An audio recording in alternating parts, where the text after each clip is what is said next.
इसके बाद में व्यास जी महाराज श्रीमद् भागवत में दर्शाते हैं कि कथितो वंश विस्तारो भवता सोम सूर्यो राज्ञाम चो भय वंशानाम अवतीर्य चरितम परमाद्भुते। कहा है सुखदेव जी महाराज, आपने सोम और चंद्र वंश के राजाओं की बड़ी अद्भुत कथा, बड़ी पावन कथा हमको सुना दी है, लेकिन हे प्रभु अब मुझे वह कथा सुनने की लालसा हो रही है कि जिस वंश में भगवान श्री कृष्ण आए, वो भगवान श्री कृष्ण जिसने हमारे माता के गर्भ में मेरी रक्षा करी, जिन्होंने हमारे पूर्वजों के अंग संग रह करके और उनको विजय श्री दिलाई, इस पृथ्वी पर अभिषिक्त किया।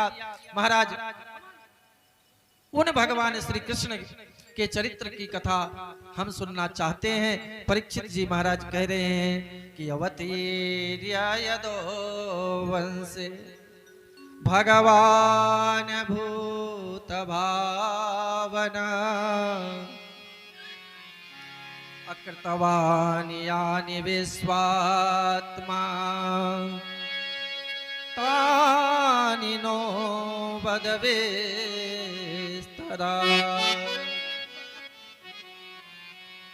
कहते भगवान ने यदु वंश में आकर के और जिस तरह से चरित्र किया, कृतवान वद विस्तरात, भगवान विस्तार रूप से उसका वर्णन करो, मेरी बहुत सुनने की उत्कंठा हो रही है। और तब सुखदेव जी ने भगवान श्री कृष्ण के जन्म की कथा प्रारंभ कर दी और बताया कि मथुरा नगरी में एक महाराज उग्रसेन थे। उग्रसेन की पत्नी एक दिन उद्यान में विहार कर रही थी अकेले। वहां पर एक राक्षस आया, उसने महाराज का स्वरूप धारण करके और उन को स्पर्श किया। उसी के बाद वो गर्भवती हुई और उनके गर्भ से कंस का जन्म हो गया। तो कंस का जन्म हुआ तो कंस राक्षस के अंश से उत्पन्न हुआ, इसलिए उसके अंदर राक्षसी प्रवृत्ति हो गई। जबकि महाराज उग्रसेन बड़े ही दयालु और कृपालु राजा थे। कंस बचपन से ही दुष्कर्मों में लिप्त होने लगा, उसने पाप को बढ़ावा देने लगा और थोड़ा बड़ा होने के बाद उसने अपने पिता को ही कारागार में डाल करके और स्वयं राजगद्दी पर बैठ करके और अपने मन माने तरीके से जीने लगा।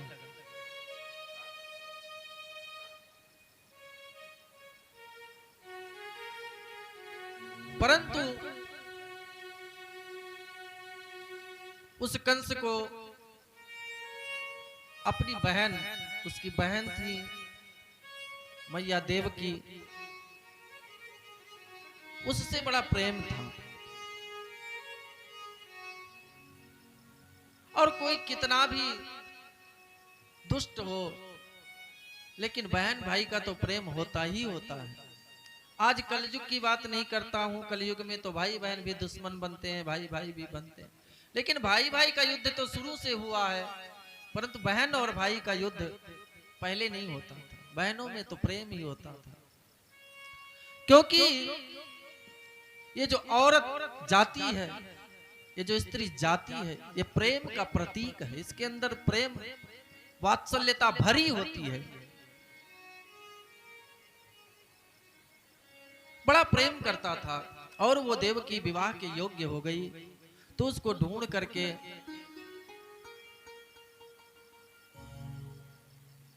और वसुदेव जी के साथ विवाह निश्चित कर दिया। वसुदेव जी आए, बारात लेकर के विवाह संपन्न हो गया। देवकी को छोड़ने के लिए कंस स्वयं उनका सारथी बना और लेकर के चल पड़ा। इतने तक तो सारी बातें ठीक थी, लेकिन जब खुशी से मस्त हुआ कंस झूमता हुआ अपनी बहन को ससुराल छोड़ने के लिए जा रहा था, उसी मार्ग में देवताओं ने अपना काम करना शुरू कर दिया और आकाशवाणी होने लगी कि रे कंस, जिस बहन को तुम इतने उत्साह से विदा कर रहे हो, इसी के 8वें गर्भ से तुम्हारी मृत्यु जन्म लेगी। और जब ऐसी वाणी सुनी कंस तो उसके रोए खड़े हो गए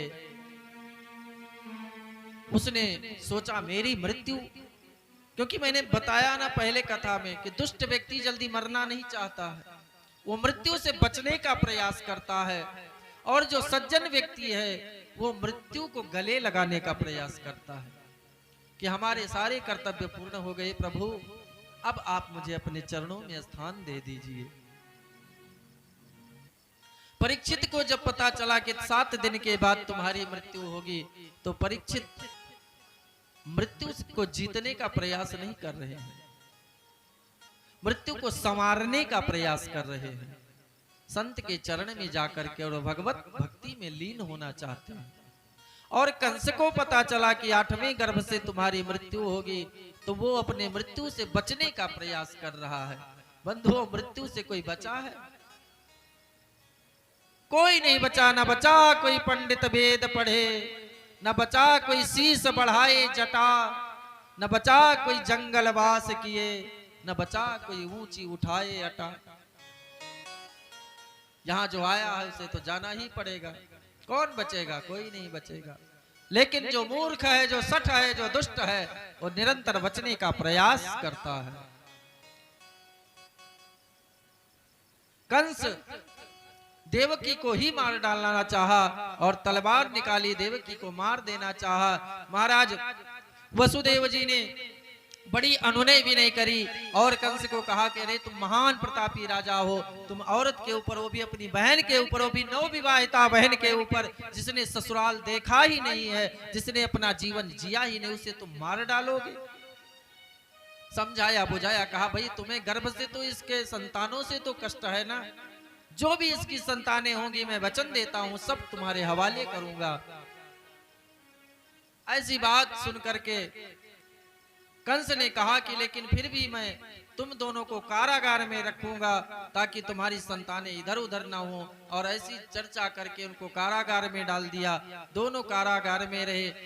पहली संतान हुई, वसुदेव जी ले गए कंस के पास। कंस ने देखी तो दया आ गई, दया आ गई। कहा छोड़ो, 8वें से तो मुझे खतरा है, फिर पहली को क्या करूं मैं। नारद जी महाराज आए, देवताओं ने कहा कि अरे कंस जैसा पापी अगर दया करेगा तो इसके पाप का घड़ा पूर्ण ही नहीं होगा। महाराज आप जाओ, कुछ करो। नारद जी गए और कमल का फूल लेकर गए। उस 8 पंखुड़ियों का फूल था और उसको रावण कंस को गिन गिन के बताने लगे कि यहाँ से गिनो, 1 2 3 4 5 6 7 8 कहाँ आया? कहा यहाँ आया। कहा यहाँ से गिनो, तो कहा यहाँ आया। कहा यहाँ से गिनो। कहा 8वां कोई भी हो सकता है, वो परमात्मा है, उसकी लीला तुम नहीं जान सकते हो, इसलिए कंस तुम सावधान हो जाओ। कंस ने पुनः उस बालक को बुला लिया और पत्थर पे पटक दिया। उस बालक का स्वर्गवास हो गया। बोलो वृंदावन बिहारी लाल की जय। और इसी तरह से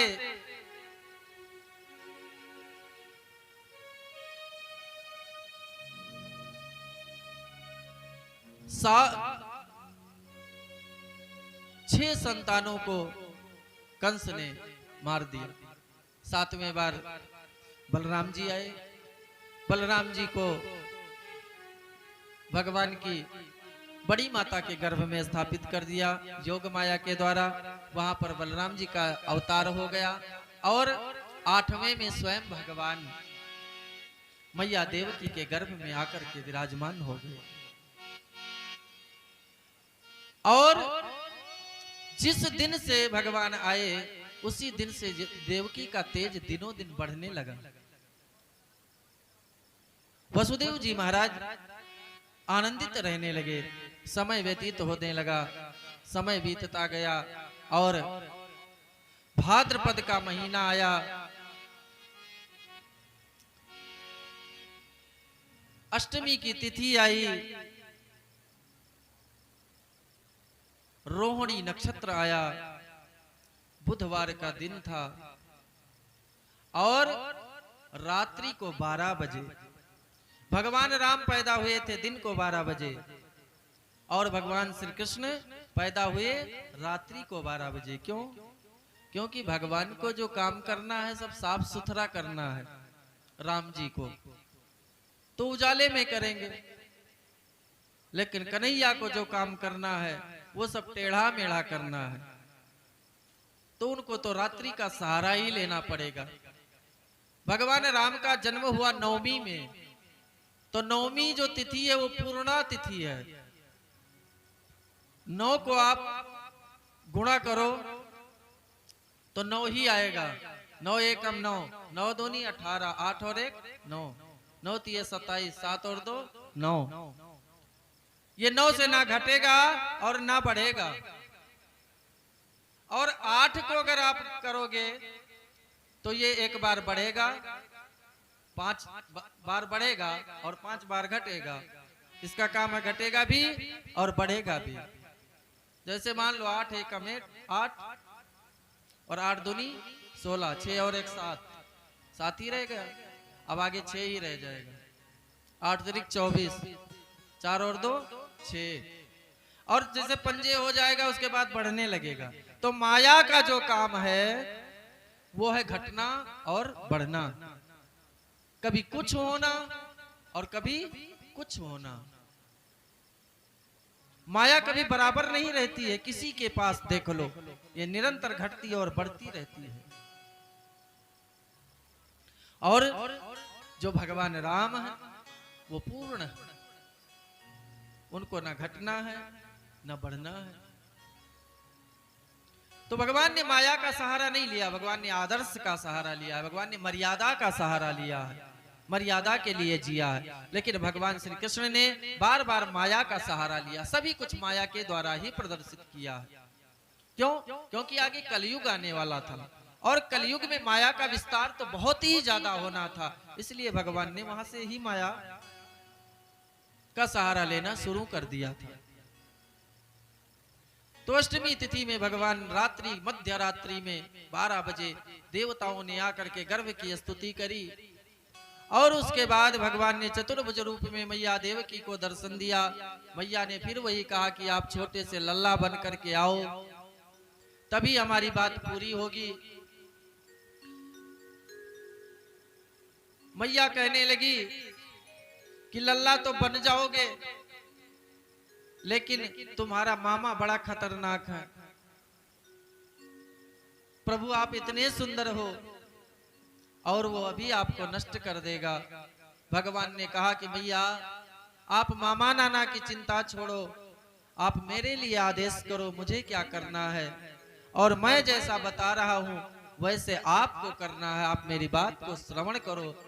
भगवान ने बता दिया कि अभी अभी जैसे मैं छोटे से लल्ले के रूप में आऊंगा, तुम्हारी जो हमारे पिताजी की वेणियां हैं खुल जाएंगी और पिताजी मुझे लेकर के इस जमुना जी के उस पार जा करके और नंद गांव में नंद बाबा के यहाँ एक कन्या हुई है, उस कन्या को ले आएंगे और मुझे वही छोड़ आएंगे। बाकी का काम मैं अपने आप कर लूंगा।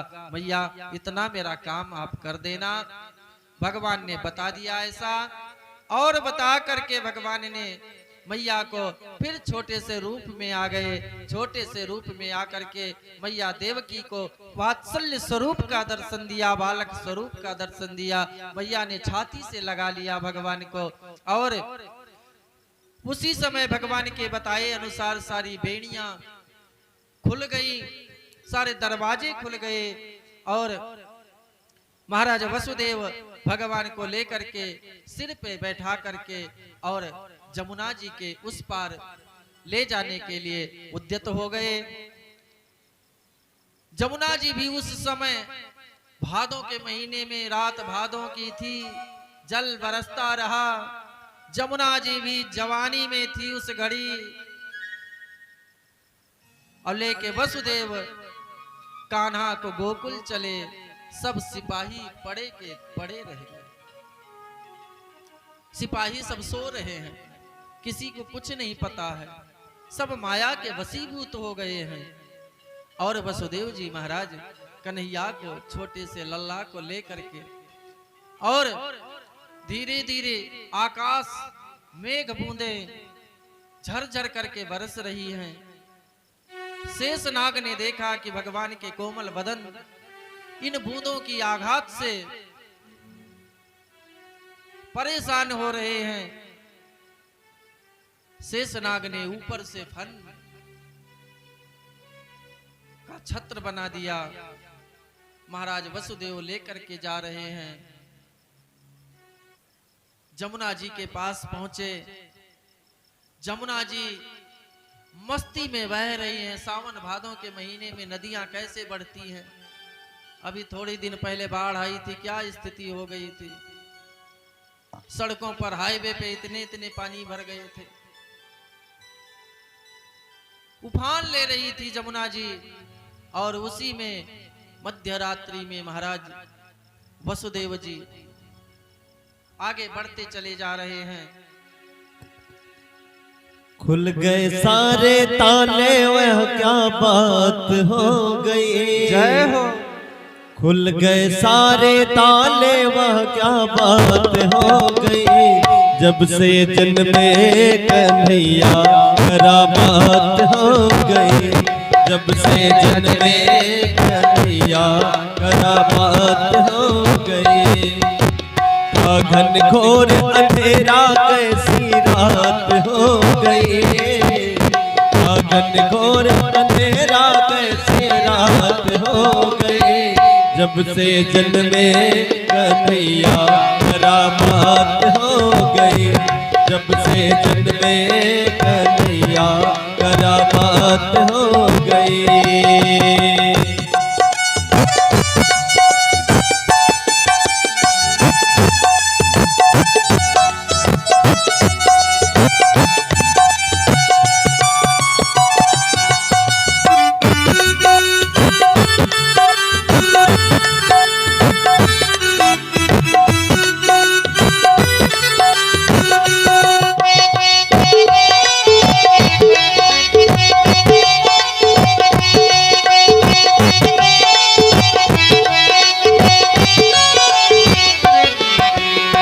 बंद खाना जन्म लिए कान्हा द्वापर का जमाना।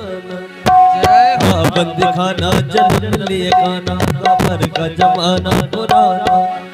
ताले लगाना पहर बिठाना, वो कंस का जुल्म ढाना।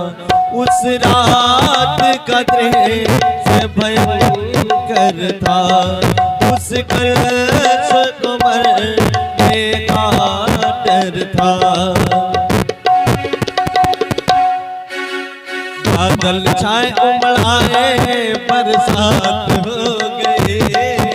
बादल छाए उमड़ाए बरसात हो गए। जब से जन्मे कन्हैया करामात हो गई। जब से जन्मे कन्हैया करामात हो गई।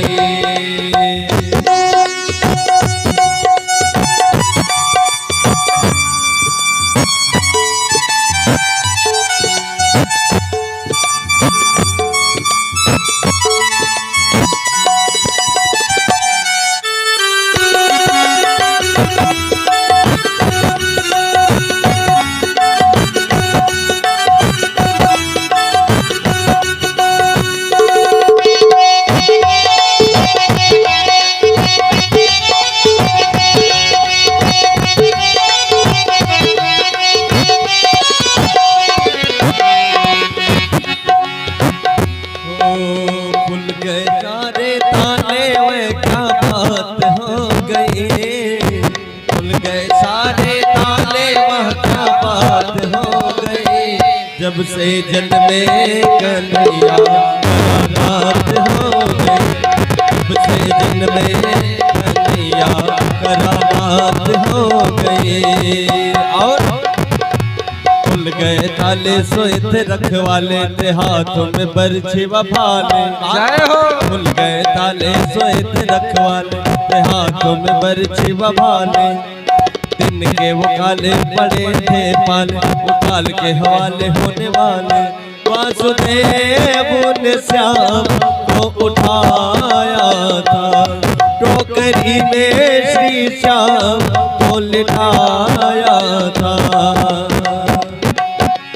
गोकुल धाय हर्षाए कैसी बात हो गई। गोकुल धाय हर्षाए कैसे बात हो गए। जब से जन्मे कन्हैया करामात हो गई। जब से जन्मे कन्हैया करामात हो गई। घन घोर अंधेरा कैसे रात हो गई, आंगन घोर अंधेरा कैसे रात हो गई। जब से जन्मे कन्हैया करामात हो गई, जब से जन्मे कन्हैया करामात हो गई, जब से जन्मे कन्हैया करामात हो गई, जब से जन्मे कन्हैया करामात हो गई। और ऐसे करामात करके भगवान का अवतार हो गया। वसुदेव जी महाराज जमुना जी में लेके प्रवेश कर गए। जमुना मैया ऊपर की तरफ बढ़ रही हैं, पानी घुटने तक था, कमर तक हो गया, नाभि तक आया, छाती तक आ गया। वसुदेव जी महाराज घबराने लगे कि पता नहीं कितना गहरा जल है, डूब ना जाऊं। पीछे जब मुड़ करके देखा तो कालिया नाग फन फैलाए खड़ा है। सोच रहे हैं वापस कैसे जाऊं, अब तो आगे ही बढ़ना पड़ेगा। आगे कुआं और पीछे खाई वाली स्थिति बन गई। वसुदेव जी ने हिम्मत बांधी, चल पड़े। भगवान ने सोचा कि पिताजी कहीं निराश ना हो जाएं, और भगवान ने अपने चरण कमलों को पालने से थोड़ा सा बाहर निकाला। और जमुना जी चरणों का स्पर्श किया, और जैसे ही चरणों के स्पर्श को करने से मैया जमुना जी की स्थिति बिल्कुल ही शांत हो गई, जैसे भगवान का स्वरूप शांताकारम भुजग शयनम। भगवान का कैसा स्वरूप है? शांताकारम, शांत स्वरूप है। और भुजग शयनम, अब ये भी देखो विचित्र बात है कि शयन कहाँ है? भुजग माने सर्प के ऊपर। घर में कमरे में छोटा सा सर्प दिखाई पड़ जाए, किसी को रात भर नींद नहीं आएगी। अब वो सर्प पर ही सोए हैं, और उसके बाद उनके लिए लिखा शांताकारम, शांत होकर के सोए हैं। तो जो सर्प पर सोया हो, यानी जो काल, जो समय को देख करके भी शांत चित्त रहता है, वह भगवान का लक्षण है। जमुना मैया शांत हो गई, और महाराज वसुदेव जी जा करके गोकुल में, नंद गांव में, गोकुल में जाकर के नंद जी के यहाँ माया के प्रभाव से दरवाजा खुला है। महामाया जन्म ले चुकी है, लेकिन कहे नहीं कर रही है, रो नहीं रही, चुपचाप पड़ी है। और वहां गए, भगवान ने महामाया को उठा लिया वसुदेव जी ने, और भगवान को वहीं पर लिटा दिया। भगवान वहीं जैसे लेटे, वसुदेव जी महाराज महामाया को लेके आए, कारागार में पहुंचे कंस के। और जब कारागार में पहुंचे, बेड़ियां, ताले, पहरेदार जब सब जैसे के तैसे हो गए, और फिर वहां महामाया ने अपना रुदन शुरू कर दिया, और रोने की आवाज बच्चे की सुन करके सारे पहरेदार वहां पहुंच गए। पहरेदार पहुंच गए। पहरेदारों ने देखा बच्चे का जन्म हुआ है, कंस को बताया। कंस आधी रात को उठ करके बिस्तरे से भागा, और उसने धोती पहनी हुई थी, धोती उसकी अंगूठे में फंस गई, और वो मुंह के बल गिर गया। चलते ही अपशगुन होने लगा, दाहिने से उसके श्रीकाल बोलने लगे, रात्रि में ही गीध मंडराने लगे, ऐसे ऐसे अपशगुन होने लगे। तब भी कंस ने सोचा नहीं, तब भी कंस ने जाना नहीं, और उन अपशगुनों को छोड़ता हुआ, उसे विस्मृत करता हुआ, भुलाता हुआ कारागार की तरफ चला गया। वहां जाकर के उस कन्या को ले लिया। मैया देवकी ने कहा कि भैया ये तो कन्या है, ये तुम्हारा क्या कर लेगी? कंस ने कहा कि कन्या है, अच्छा कोई बात नहीं है, चाहे कन्या है और चाहे पुरुष है, बालक है, मैं तो इसको वध करके ही रहूंगा। और एक बार जब देवकी को देखा तो भगवान देवकी के गर्भ में वास किए थे ना, तो ऐसी देवकी को देख करके कंस का मन निर्मल होने लगा कि हाँ सही ये कन्या है, इससे मेरा क्या है। कंस वापस चला गया, और जब वापस गया तो मंत्रियों ने कहा कि महाराज आपने बहुत गलत कर दिया, कन्या हो कि बालक हो ये भगवान की लीला है, इसको आप नहीं समझ पाओगे। कहा फिर, कहा उसे समाप्त कर देना चाहिए, और फिर मंत्रियों की बातों से उसके मन में फिर विकार आया और उसने उस कन्या को लिया, बुलवाया और पैर को पकड़ करके घुमा करके पटकना चाहा। जैसे घुमाया वो महामाई आसमान में उड़ गई, हाथ से छूट करके कंस के, और कहने लगी कि अरे दुष्ट कंस, तुम मुझे क्या मारेगा? तुम्हें मारने वाला तो गोकुल जा चुका है। बोलो वृंदावन बिहारी लाल की जय। और यहाँ भी भगवान को जन्म हुआ, भगवान का पता चला रात्रि में ही, रात्रि से ही उत्सव आदि मनने लगे। भगवान का जन्म हुआ है और आज की कथा को यहीं पे विश्राम दिया जाएगा। एक दो बधाई का आनंद लेंगे और भगवान के जन्म का हम सभी दर्शन करेंगे। आचार्य जी हमारे जो भी व्यवस्था भगवान के दर्शन करने की बनाए हैं उसी हिसाब से दर्शन करेंगे और एक दो बधाइयों का आनंद लेंगे। क्योंकि जैसे ही यशोदा जी को लल्ला हुआ, रात्रि में ही दासियों ने जाके नंद जी को बताया। नंद जी महाराज उस समय बूढ़े हो गए थे और नंद जी महाराज ने ऐसा सपना देख रहे थे कि मानो रातों रात मेरी दाढ़ी और मूंछ काली हो गई है, मैं जवान युवा हो गया हूँ, ऐसे स्वप्न देख रहे थे। और दासियों ने जाकर के जगाया, कहा महाराज आपके यहाँ लल्ला हुआ है।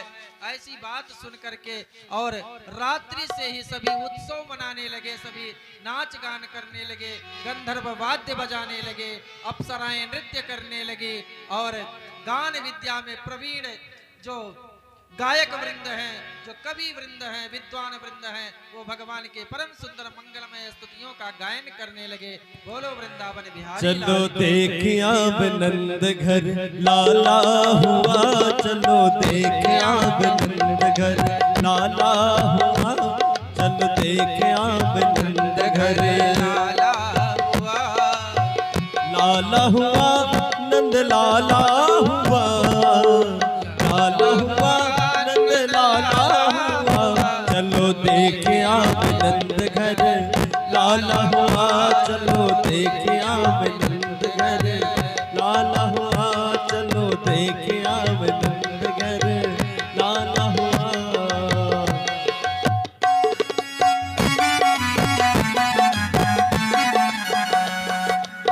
जय हो कन्हैया लाल की।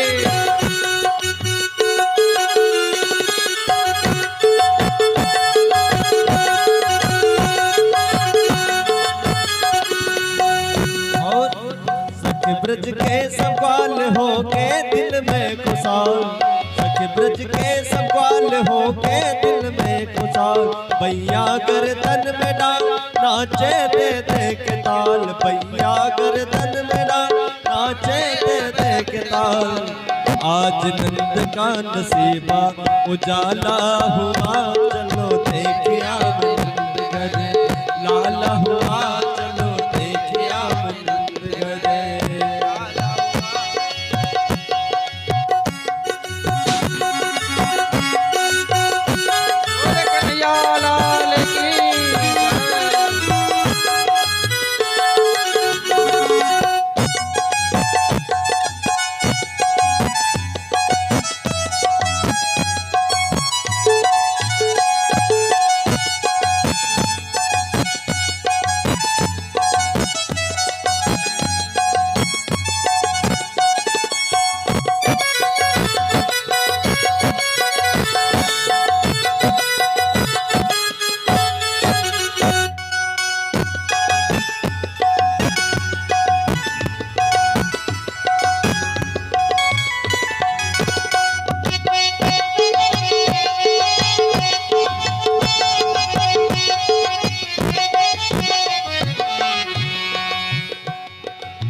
सभी हिल मिल के ग्वाल करे जय जय गोपाल, सभी हिल मिल के ग्वाल करे जय जय गोपाल। बोलो लड्डू गोपाल की जय हो। सभी हिल मिल के ग्वाल करे जय जय गोपाल, बाज संग घड़ियाल जन्म लीनो नंदलाल, और झूले अंगना में पल न जहाँ डाला हुआ, चलो देखिया नंद घर लाला हुआ, चलो देखिया नंद घर। आज ब्रज में महाराज करने भक्तों का काम,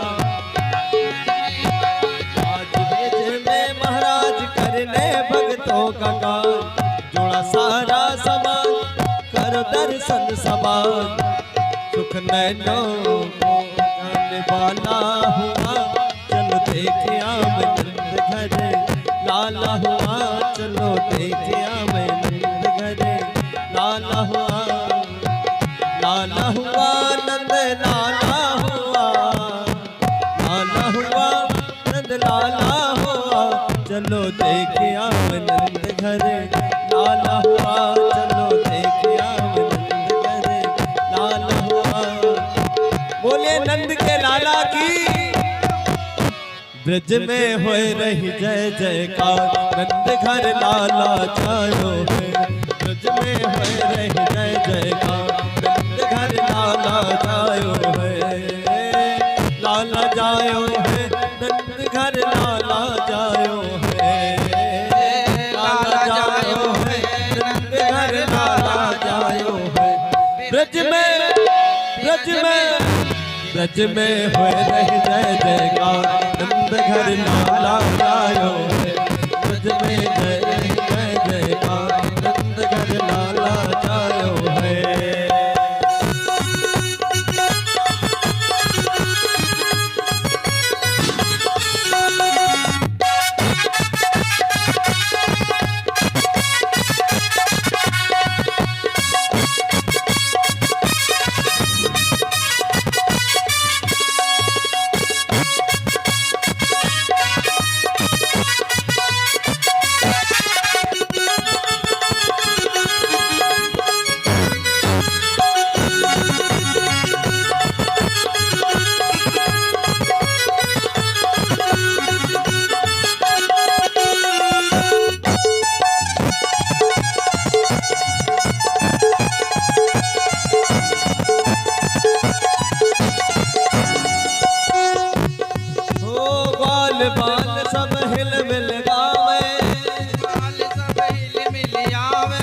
चल पड़े नंद बाबा के भवन में। और कैसे?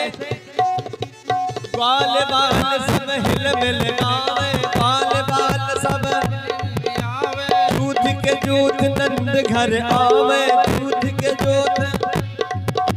ब्रह्मानंद समान आज सुख सबने पायो है, ब्रह्मानंद समान आज सुख सबने पायो है।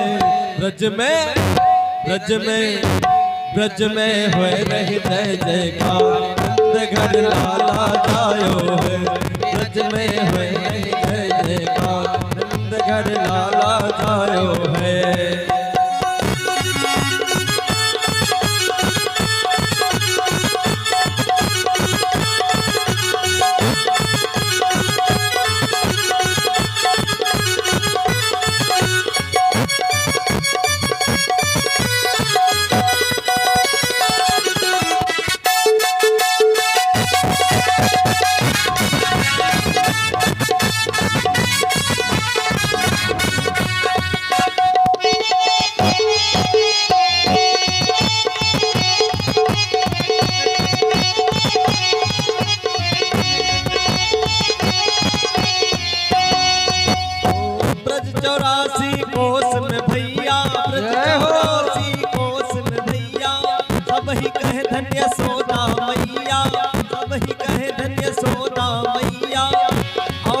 दरबार नंद भवन है।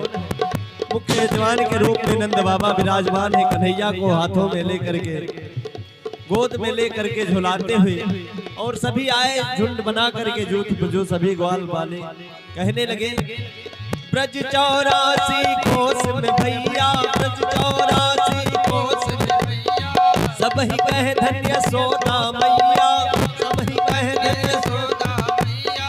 80 साल की आयु में ऐसो जायो है, 80 साल की आयु में ऐसो जायो है। ब्रज में हुए रही जय जयकार, नंद घर लाला जायो है। ब्रज में हुए रही जय जयकार, नंद घर लाला जायो है।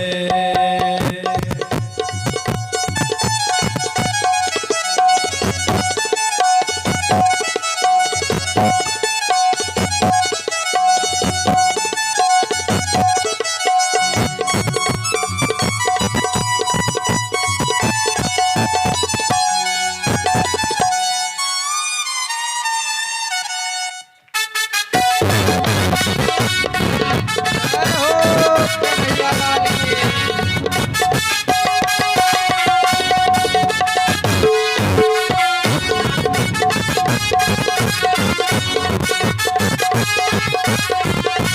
और कहने लगे क्या? ब्रह्मा शिव सनकादिक आए, ब्रह्मा शिव रिद्धि सिद्धि सब देव सिधाए, रिद्धि सिद्धि सब देव सिधाए। ग्वालन को रूप सब मिल मिल गायो है, ग्वालन को रूप सब मिल मिल के गायो है। ब्रज में हुए रही जय जयकार, नंद घर लाला जायो है।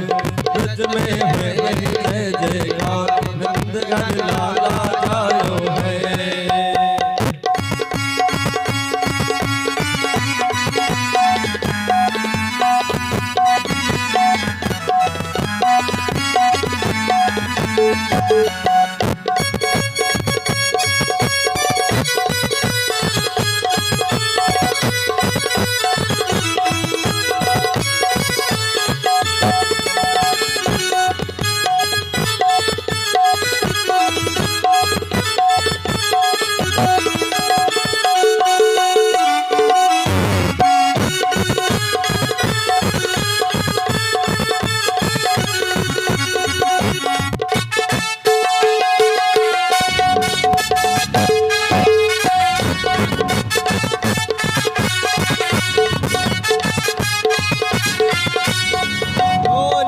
यशोदा भाग्य बढ़ाई, नंद यशोदा भाग्य बढ़ाई। और हाँ सब ही देने लगी बधाई, सब ही देने लगी बधाई, सब ही देने लगी बधाई, सब ही देने लगे बधाई। शारद शेष सकै नहीं माई, शारद शेष सकै नहीं माई। ऐसा अद्भुत सुत तो काहूँ और न जायो है, ऐसे अद्भुत सुत तो काहूँ और न जायो है। ब्रज में लक्ष्मणपुर में ब्रज में है नहीं जय जयकार, घर लाला जायो है। ब्रज में है नहीं जय जयकार, नंद घर लाला जायो है। नंद घर आनंद भयो है कन्हैया लाल की, नंद के आनंद भयो जय कन्हैया लाल। सभी गाए और कहने लगी सभी क्या? मेरे खुशियों का रहा न ठिकाना, मेरे खुशियों का रहा न ठिकाना। तो झूम झूम गाऊं ये तराना, हमारे घर सामाए है, हमारे घर सामाए है, सामाए है, हमारे घर सामाए है। मेरे खुशियों का रहा न ठिकाना, मेरे खुशियों का रहा न ठिकाना। मेरे जैसा कोई होगा न दीवाना, हमारे घर सामाए है, हमारे घर सामाए है, हमारे घर सामाए है, हमारे घर सामाए है।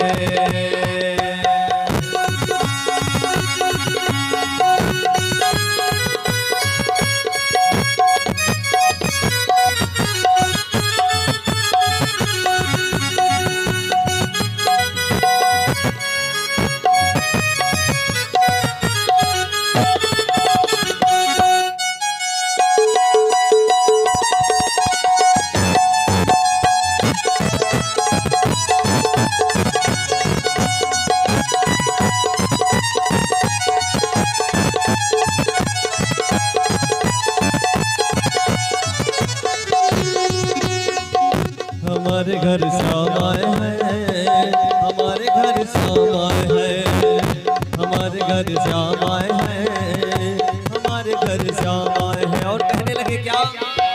दिल की तमन्ना मेरी पूरी हुई आज है, मेरे खुशियों का तो बस यही राज है, मेरे खुशियों का तो बस यही राज है। दिल की तमन्ना मेरी पूरी हुई आज है, मेरे खुशियों का तो बस यही राज है, मेरी खुशियों का तो बस यही राज है। मैं झूम झूम गाऊं ये तराना, मैं झूम झूम गाऊं ये तराना, मेरे जैसा कोई होगा न दीवाना। हमारे घर श्याम आए हैं, हमारे घर श्याम आए हैं, हमारे घर श्याम आए हैं, हमारे घर श्याम आए हैं, हमारे घर श्याम आए हैं, हमारे घर श्याम आए हैं। बोलो अल्लाह कृष्ण भगवान की जय हो। बोलो बाल कृष्ण भगवान की जय जय। हो। और सभी लोग बैठ करके आनंद लें। अभी कुछ ही क्षणों में भगवान के दर्शन कराया जाएगा, क्योंकि भगवान को नाम लेके सभी को बुलाना पड़ेगा ना।